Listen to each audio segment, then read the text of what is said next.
बोली सद्गुरु भगवान की जय। उमापति महादेव जी की जय। श्री कृष्ण बलदेव जी की जय।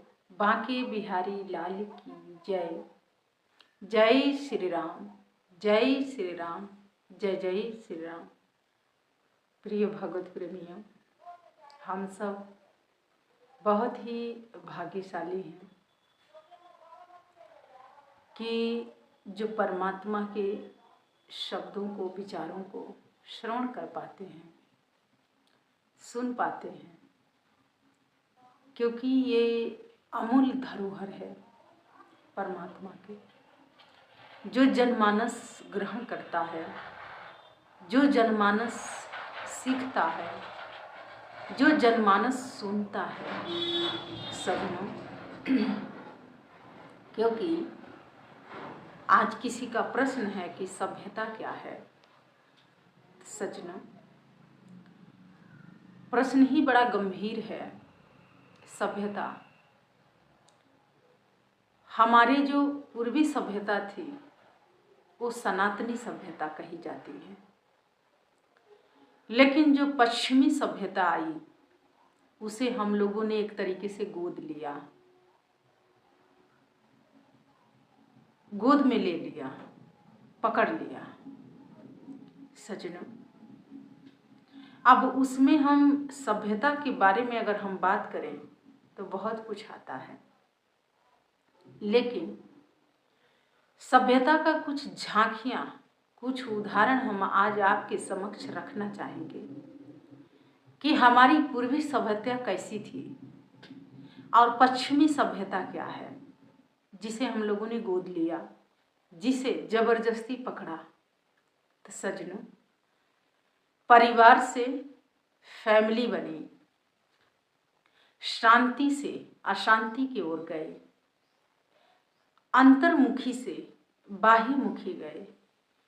तो ये हमें पश्चिमी सभ्यता ने हमें प्रदान किया, लेकिन हमारी पूर्वी सभ्यता जो है वो शांति से आनंद की यात्रा कराती है, परिवार से महापरिवार का निर्माण करवाती है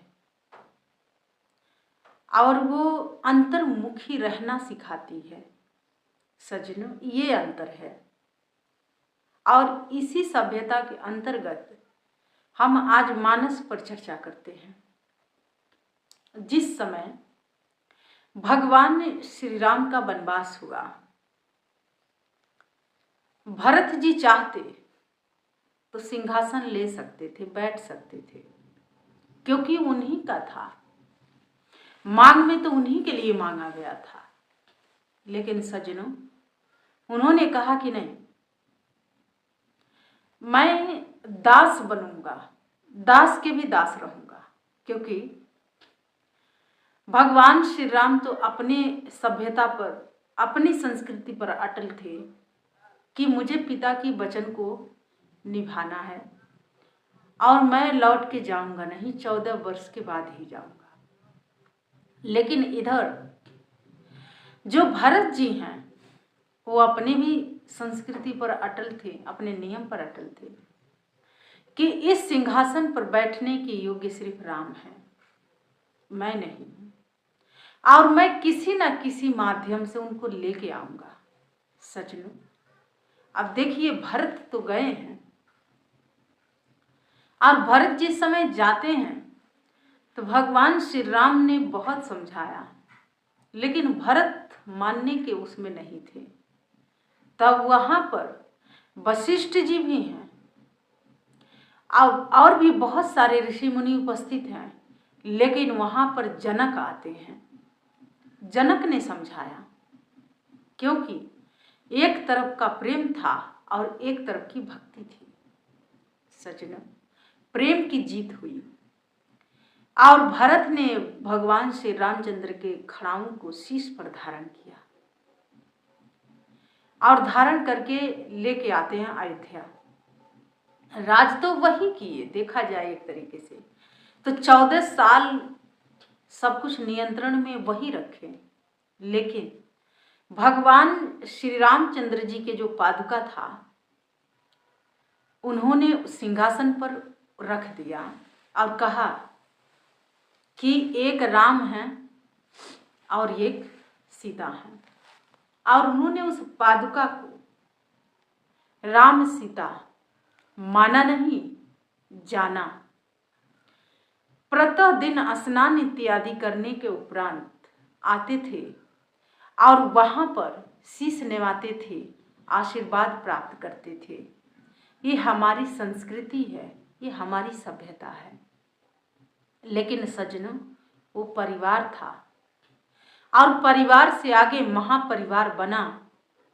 लेकिन आज का परिवार क्या है, जिसे हम फैमिली कहते हैं।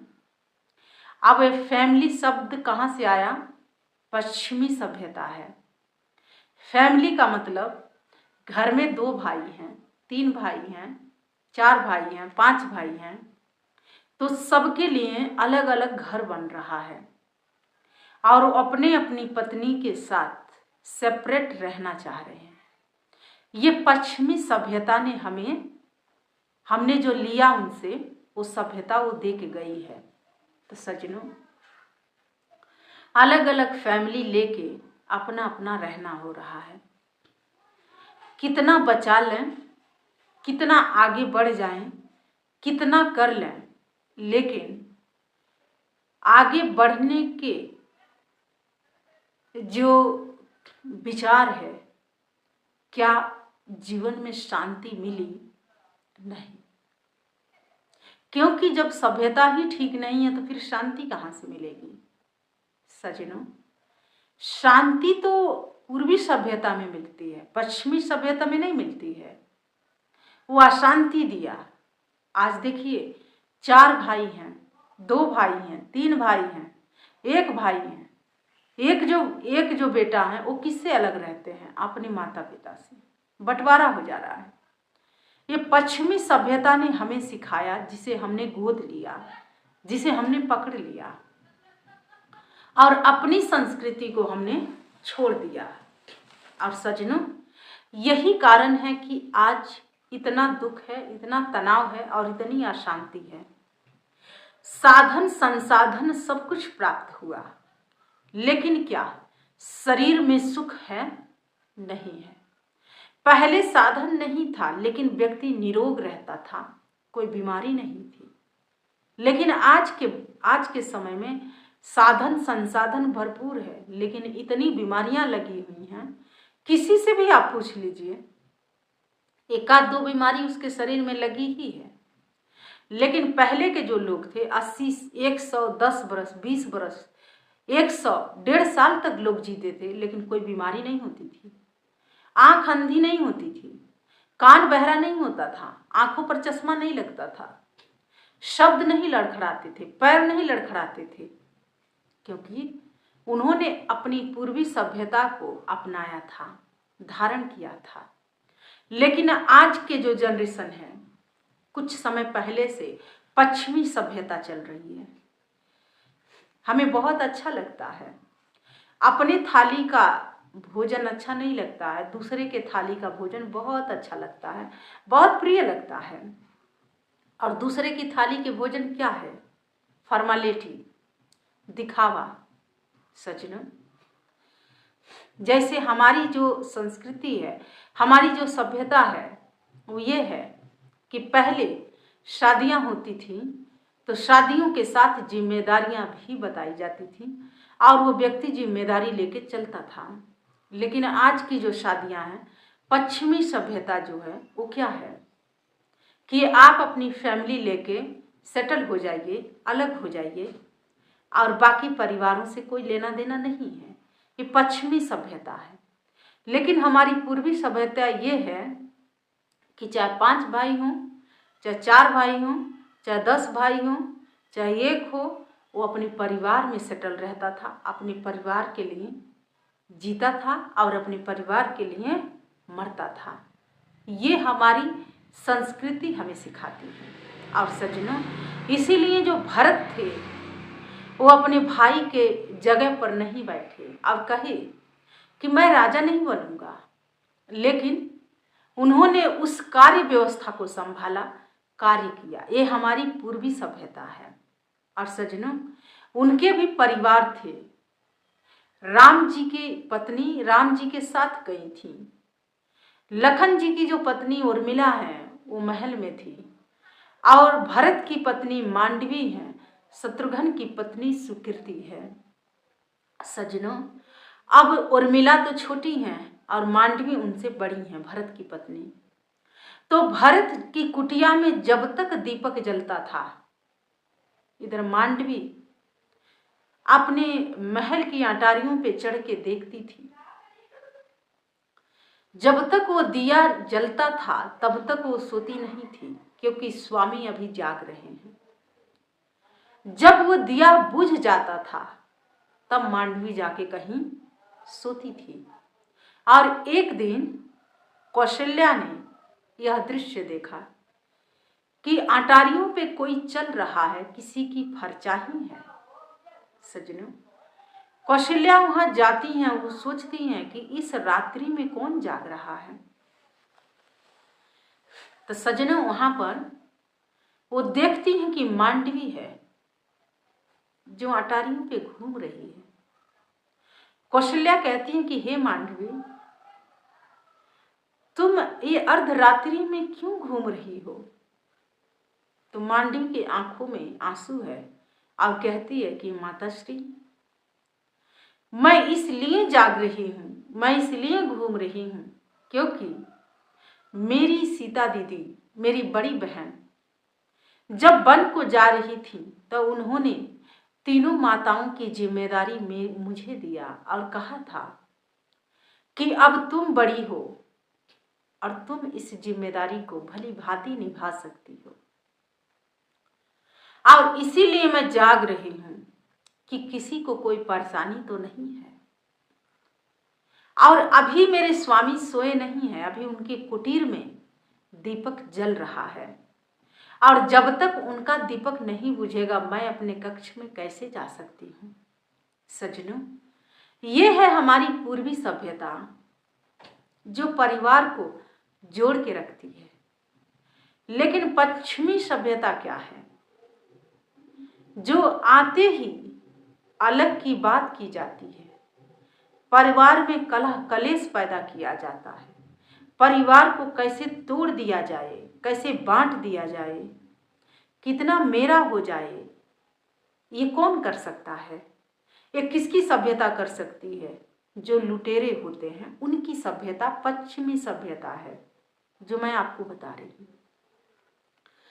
पश्चिम के जब लोग आए हमारे भारत में तो वो लुटेरे थे, लूटे और यहाँ से गए, और आज भी उनकी सभ्यता को हम लोगों ने एक तरीके से गोद लिया है, पकड़ के रखा है।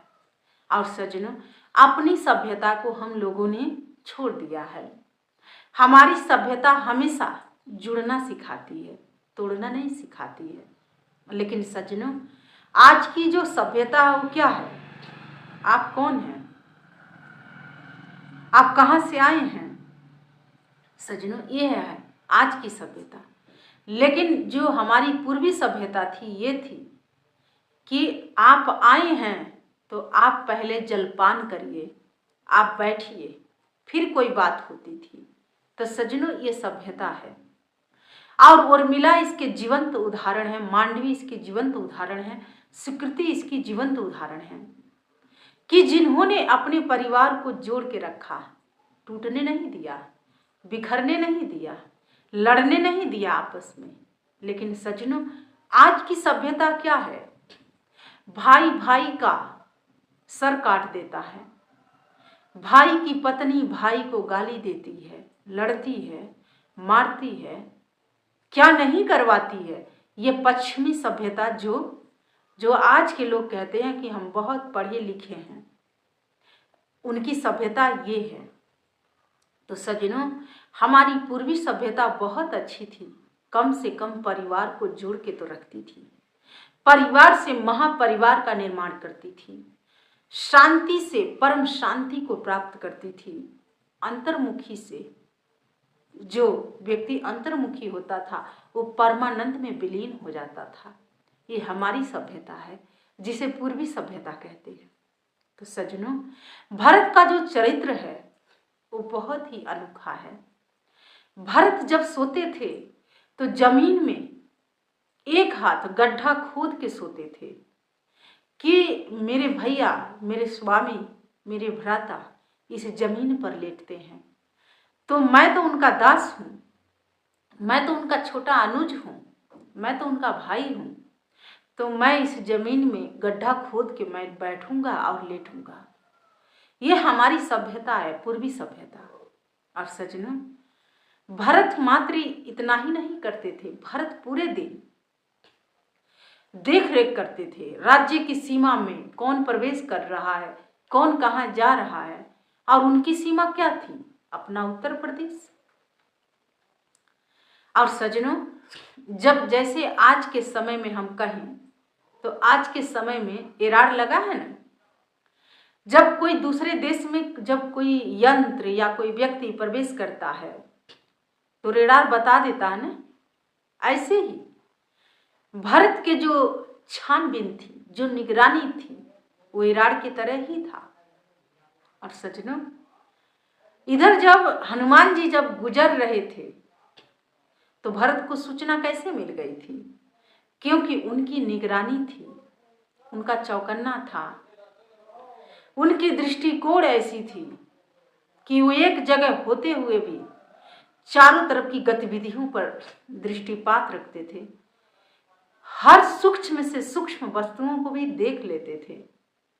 और सजनों, यही कारण था कि उन्होंने वहीं से बैठे बाण का संधान कर दिया और उनके नजर में तो ऐसा लगा कि ये कोई असुर है जो जा रहा है पहाड़ उठाए।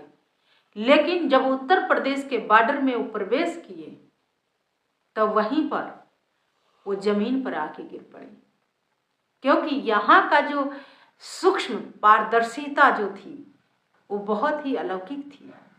उस सूक्ष्म पारदर्शिता से कोई जा नहीं सकता था, इस बॉर्डर को कोई लांघ के उस बॉर्डर में नहीं जा सकता था।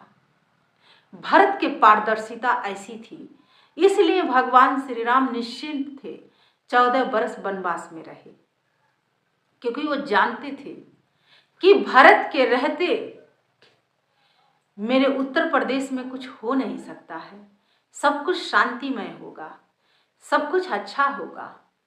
और सजनों, जब कपि जो थे, हनुमान जी जो थे, जब नीचे जमीन पर आते हैं तो वो क्या कहने लग गए? हे राम, श्री राम, जय श्री राम। जैसे उन्होंने कहा तो भरत के कर्ण गोचर हुआ और उनको ये समझ आया कि ये कोई राक्षस नहीं है, ये तो प्रभु का भक्त है, मेरे स्वामी का कोई सेवक जा रहा है। और भरत जी वहां से भागते हुए आते हैं, देखते हैं, लेकिन वो जो पहाड़ था वो नीचे नहीं गिरा था, वो वहीं पर टंगा हुआ था, सिर्फ हनुमान जी जमीन पर आए थे।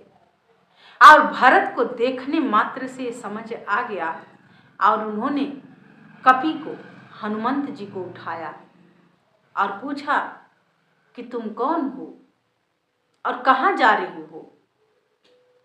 क्योंकि जिस बॉर्डर के तुम क्रॉस कर रहे थे उत्तर प्रदेश का बॉर्डर है, यहाँ से कभी कोई ऐसे जा नहीं सकता है, मेरी सूक्ष्म पारदर्शिता है ऐसी।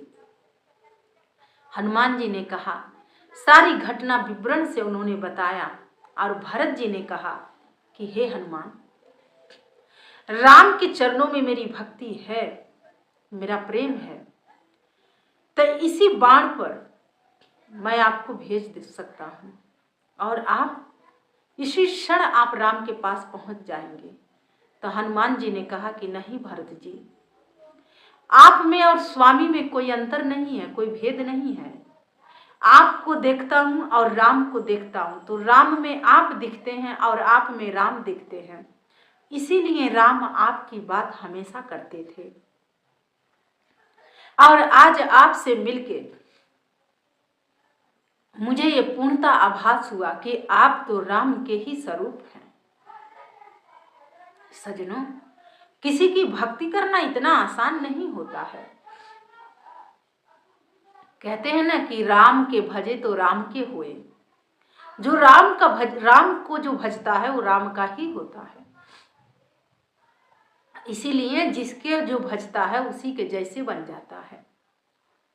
और इधर भरत जी ने कहा कि हे कपि, अगर राम की चरणों में भक्ति है, मेरा प्रेम है, तो इसी क्षण आप पीड़ा से मुक्त हो जाइए और आप यहाँ से प्रस्थान करिए।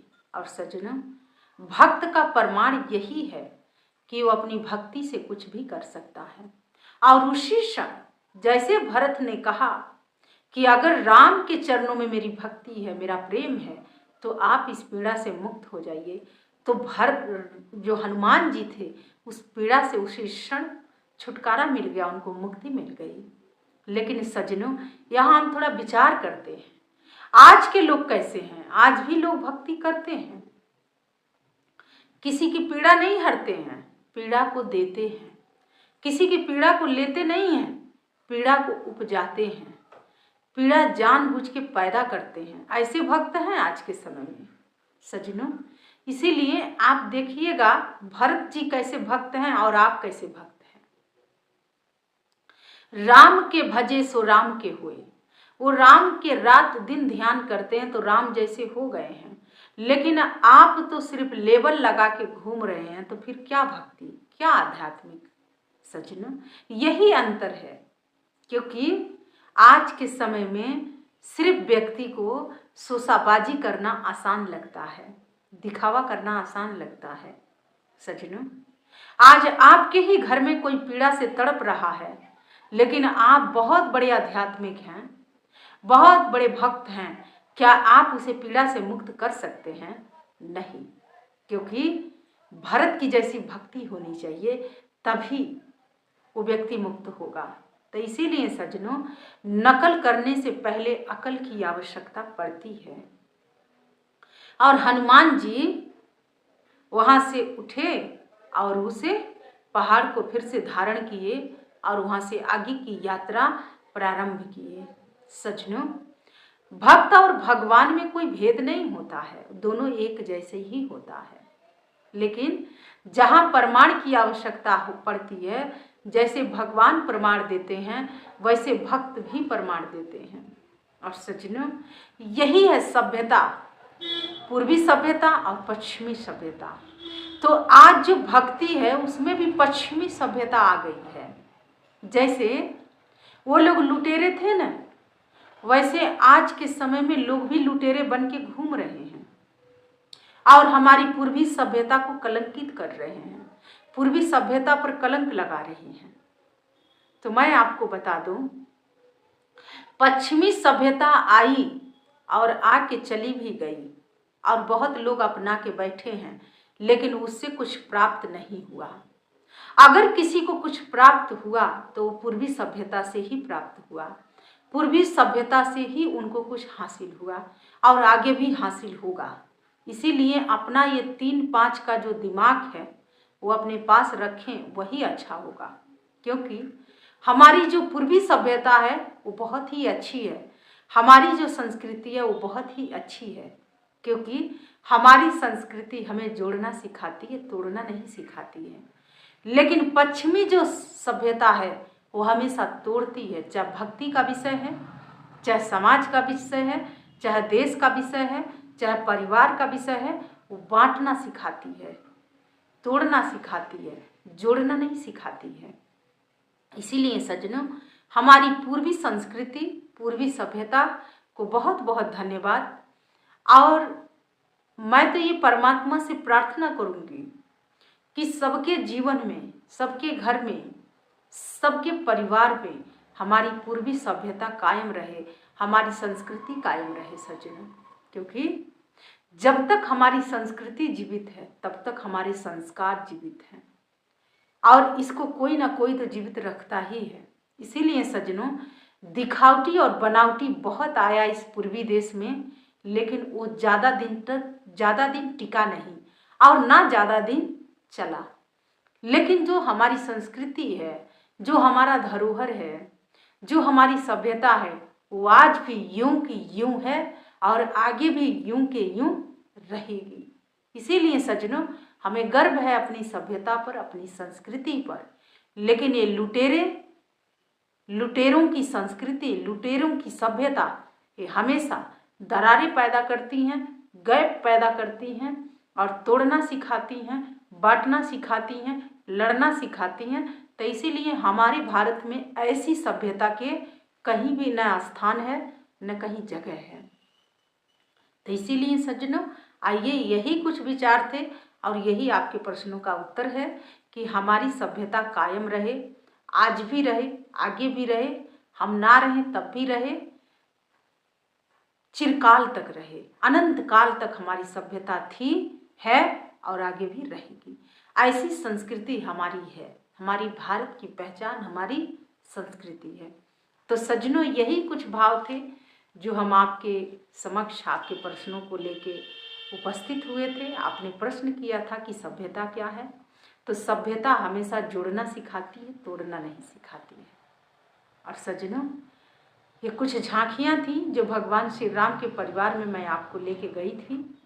कुछ सीखना हो, सभ्यता, संस्कृति, परिवार, रिश्तेदार, तो आप रामचरितमानस उठा लीजिए, वहीं से आपको सब चीज़ों का ज्ञान प्राप्त हो जाएगा।